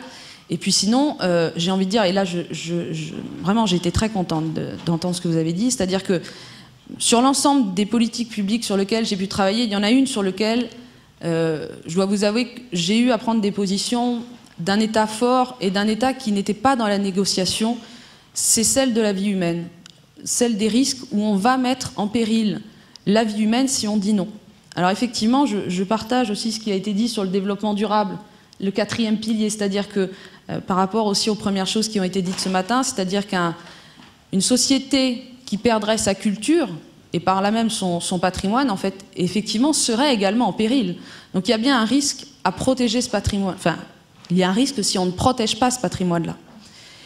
Donc dans les documents d'urbanisme, et c'est là où les architectes urbanistes de l'État, ministère de l'écologie, et les architectes des bâtiments de France, ministère de la culture, ont le plus l'occasion de se rencontrer, sans doute aussi sur les questions d'ANRU, d'Agence nationale pour la rénovation urbaine, donc toutes les questions de reconstruction de la ville, mais avec des gros moyens financiers État, mais notamment sur les documents d'urbanisme. C'est vrai qu'il y a cette volonté de faire avancer le projet, de faire avancer les territoires, et je trouve que depuis ces dernières années, grâce justement au développement durable et à sa compréhension dans le patrimoine, on arrive mieux à faire comprendre, on n'est plus tout seul en fait, à essayer de faire comprendre aux élus pourquoi il faut conserver un espace vert qui de tout temps a été non bâti dans la commune, non pas parce qu'il est là pour faire joli et qu'il est face à l'église, et donc nous on veut le protéger à tout crin parce que c'est le dernier espace non bâti, mais tout simplement parce que c'est un espace de ruissellement. Et qu'effectivement, si même dans les siècles passés, il y en a qui ont essayé de construire, ils ont très vite été ramenés à la raison parce que ce n'est pas un espace où on peut rationnellement construire. Et donc je m'aperçois effectivement, et c'est pour ça que je me dis, après tout, si on pouvait croiser, faire un peu plus de cours, un peu plus d'heures, je sais, c'est très... Tous mes collègues ne seront pas d'accord, mais ils ont tous passé, donc c'est bon. Mais effectivement, que la richesse des uns et des autres pendant cette année de formation, en fait, nous serve encore plus par la suite, et que, effectivement, comme moi, et bien d'autres cherchent à passer d'un ministère à un autre. C'est faisable, justement parce qu'il y a cette double formation à la base. Merci.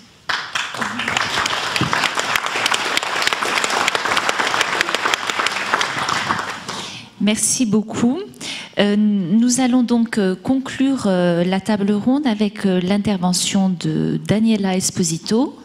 Daniela, vous êtes architecte, vous êtes enseignante et maintenant directrice adjointe de l'école de spécialisation en patrimoine architectural et du paysage de l'université La Sapienza de Rome. Donc nous comptons sur vous pour nous apporter quelques éléments de comparaison venant d'une école étrangère qui propose elle aussi une formation de spécialisation au patrimoine. Merci. Alors, bonjour.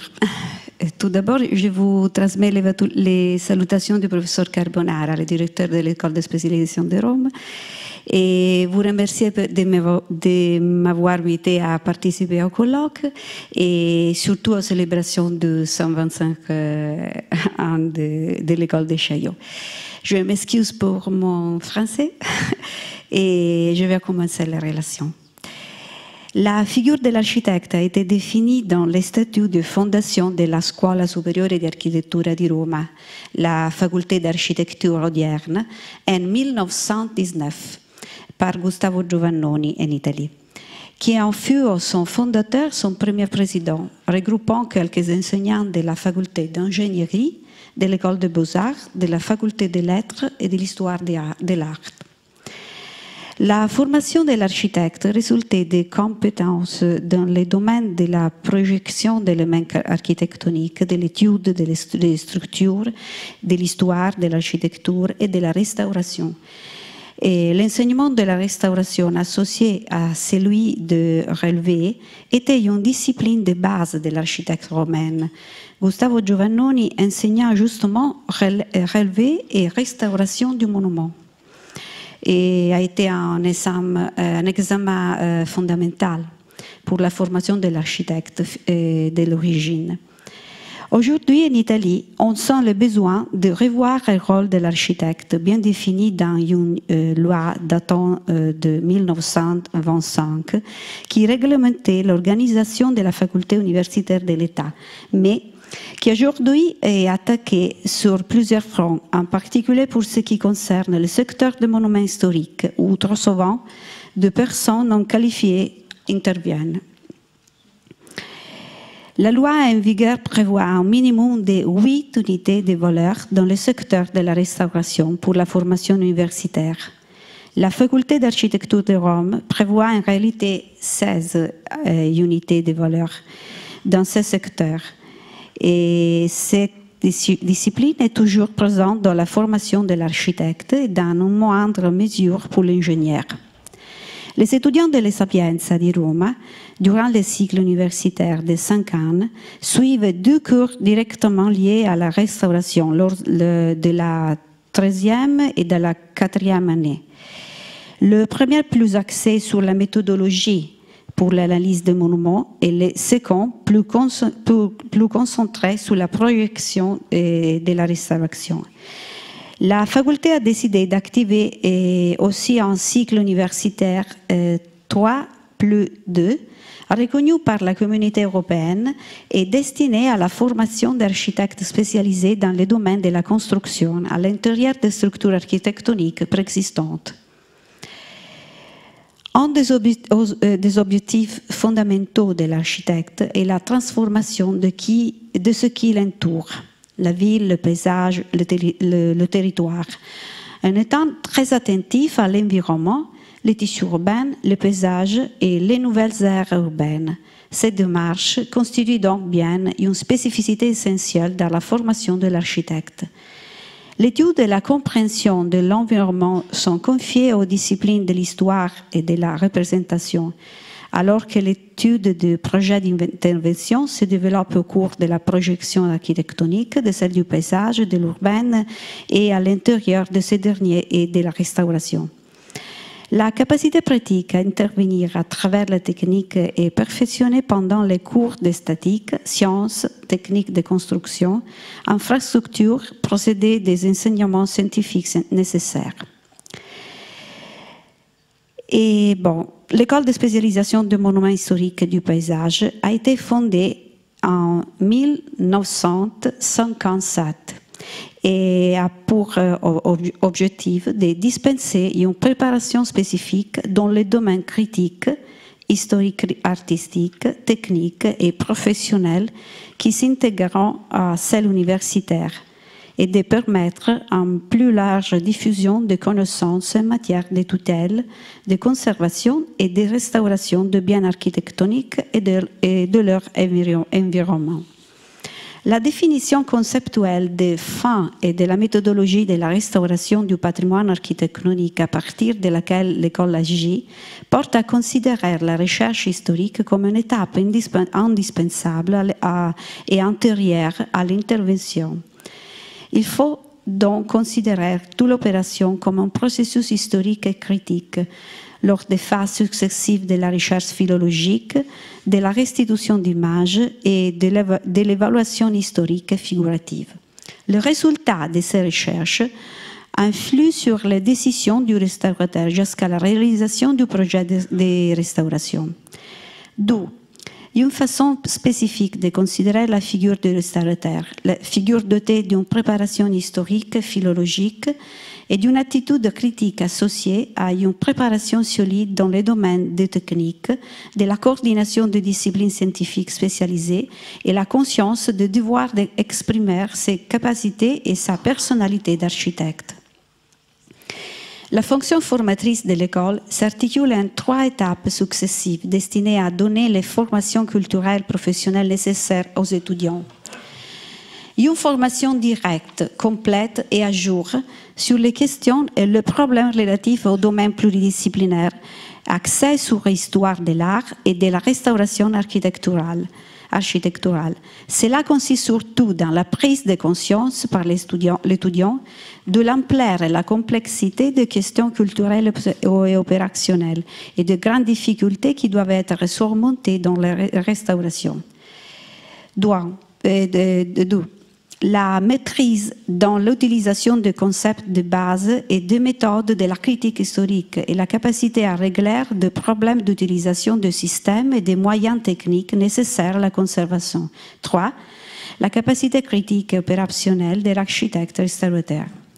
À cette fin, l'école a toujours cherché de donner au cours une empreinte unitaire suivant une mise en place théorique, méthodologique précise d'une information vaste et ajournée, accordant l'importance nécessaire aux activités d'expérimentation dans tous les domaines où des applications pratiques en contact direct avec les travaux d'architecture sont possibles en fonction de la connaissance réelle et des problèmes liés à la restauration. Le diplôme d'études supérieures est décerné après la réussite à 13 examens, et 11 fondamentaux et 2 choisis parmi les options, et le passage d'une épreuve finale qui consiste dans la discussion et la rédaction d'un projet final. Aujourd'hui, en Italie, l'identité des écoles de spécialisation doit être fréquemment réaffirmée en insistant sur le rôle fondamental qu'elles occupent dans la formation des futurs opérateurs qui travailleront dans les domaines où des compétences spécifiques sont requises et à qui on demandera un haut niveau de professionnalisme. Les architectes spécialisés dans la restauration du patrimoine architectural et du paysage auront acquis des compétences qu'ils peuvent utiliser à la fois dans le domaine privé et pour ce qui concerne un travail plus directement lié aux problèmes de protection, dans celui des organisations de tutelle. D'autres possibilités sont offertes dans le domaine de l'administration publique à tous les niveaux, national, régional et local. Et outre, le degré de spécialisation avec le doctorat de recherche est une étape clé dans la formation pour la recherche universitaire. Il faut que les résultats des recherches, des analyses et que les compétences acquises acquises restent connectés au projet et fidèles aux objectifs culturels qui les guident. L'objectif est d'enseigner que, contrairement à ce qui se vérifie trop souvent, il est essentiel d'associer les savoirs et les compétences critiques en se basant sur des solides connaissances historiques, théoriques et pratiques de thèmes inhérents à la discipline de la restauration à l'aptitude professionnelle. Il y a des points communs, mais aussi des différences dans l'enseignement du patrimoine entre l'Italie et la France.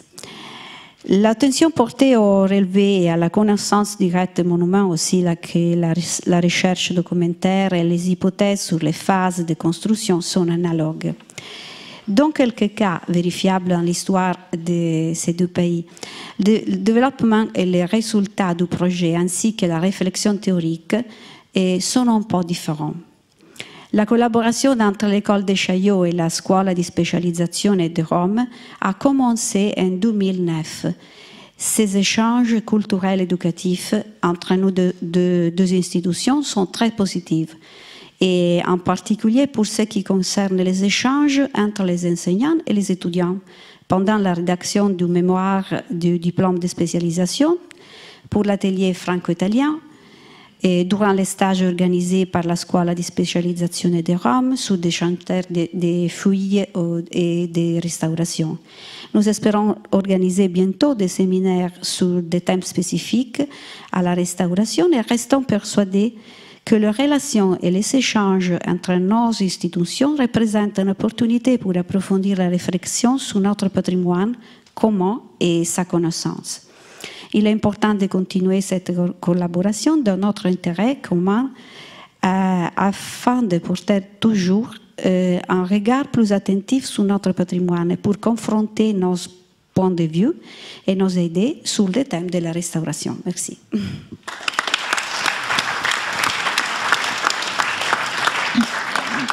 Merci pour la présentation de l'organisation de la formation au patrimoine dans l'école dont vous êtes aujourd'hui la directrice adjointe. Je retiens deux différences majeures. Le fait que ce soit une formation ouverte aux ingénieurs, historiens de l'art, archéologues, etc. Donc un recrutement plus ouvert que celui de l'école de Chaillot qui s'adresse aux architectes. Et ensuite, une formation qui est sanctionnée par la soutenance d'un mémoire se comparant à une forme de thèse en recherche appliquée, donc qui est un pas qui n'est pas encore franchi par l'école de Chaillot. Donc merci beaucoup pour cette mise en perspective. Merci à tous les intervenants. Je pense que la table ronde a donné une bonne idée de ce qu'est l'école de Chaillot. Une école dite, que l'on pourrait appeler, je ne sais pas si elle se définit comme ça, mais une école d'application. Donc une école qui forme, qui donne une formation complémentaire à des diplômés de l'enseignement supérieur et qui leur propose une nouvelle formation. Et si j'utilise ce terme, c'est pour dire que finalement, peut-être un certain nombre de difficultés de positionnement que l'école de Chaillot rencontre sont des difficultés que toutes les écoles d'application, qui sont, je crois, quand même un petit peu une spécificité française, rencontrent, tout simplement parce qu'elles se fondent sur des critères d'excellence qui sont différents des critères habituels. Nous ne sommes pas sur des formations de masse, mais vraiment sur de la formation de quelques produits d'exception, si on peut dire ainsi. Et je crois qu'avec nos trois intervenantes, on a vraiment eu une très belle illustration de la qualité des diplômés de l'école de Chaillot. Donc quelques intervenants, quelques diplômés de très grande qualité, et puis peut-être une forme de transmission. Vous avez beaucoup souligné, Monsieur Mouton, le recours aux praticiens, cet aspect transmission aussi du fait de l'ancienneté de l'école, donc tous les glorieux anciens qui accompagnent chacun des diplômés, et peut-être donc pour l'instant un positionnement moins fort sur la recherche classique, académique. Ce qui est peut-être aussi un pas qui pourrait être franchi, et qui pourrait être franchi, je pense, avec enthousiasme, sérénité, puisque de toute évidence, les diplômés de l'école sont tout à fait capables de se mesurer aux meilleurs étudiants de l'université. Alors on me dit, et j'en suis un peu malheureuse, que nous allons avoir peu de temps pour les questions, mais je vous donne tout de même la parole si vous souhaitez dire quelque chose.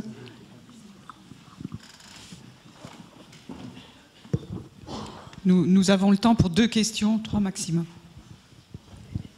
Stéphane Manciolescu, architecte en chef des monuments historiques et professeur à Chaillot pour les ateliers. Je voulais revenir un peu sur le rayonnement de l'enseignement de Chaillot à l'étranger, sur les très belles expériences que Benjamin Mouton a conduites depuis 20 ans. Et Daniela en a parlé d'une très récente expérience avec l'Italie. Il y a les ateliers Chine qui sont fort intéressants. Il y a une belle expérience avec la Bulgarie et je reviendrai sur cette première expérience historique avec la Roumanie qui a forgé un petit peu ce qu'on appellerait désormais la méthode Mouton, d'aller amener des architectes de Chaillot dans un endroit où on ne connaît rien, on ne connaît pas les traditions constructives, ni leur langue, ni la culture, et qui oblige à une acuité, de l'expertise, et ça forge comme pour le médecin, d'aller traiter des gens avec qui on ne peut pas parler, avec qui on ne connaît pas leur mode de vie, et ça aiguise le regard, et ça oblige à une belle façon d'expertiser. Je pense que ça a bien contribué au rayonnement de Chaillot à travers cette renommée qui s'est forgée dans ces ateliers croisés. Donc je suis à côté du recteur de l'école Ion Mincu de Bucarest et en salle il est aussi le président d'honneur qui sont, je rappellerai, nos partenaires historiques de ces ateliers. Donc si peut-être qu'ils trouveront un moment pour s'exprimer par rapport à ça. Merci. Ce que vous dites est important par rapport aussi à une forme de stratégie d'influence de l'école qui, en se rendant à l'étranger ou en accueillant des étudiants étrangers, contribue à son rayonnement. Y a-t-il une autre question ?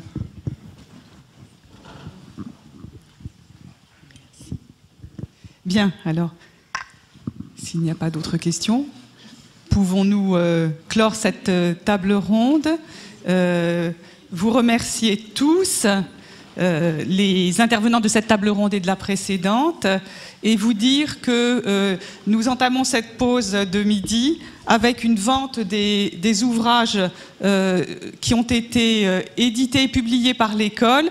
Le dernier bébé étant donc cet ouvrage sur l'histoire de l'école dont les auteurs sont parmi nous, qui sera en vente dans le hall d'entrée, avec les leçons inaugurales qui sont encore disponibles, ainsi que les ouvrages qui ont été écrits par des professeurs de l'école.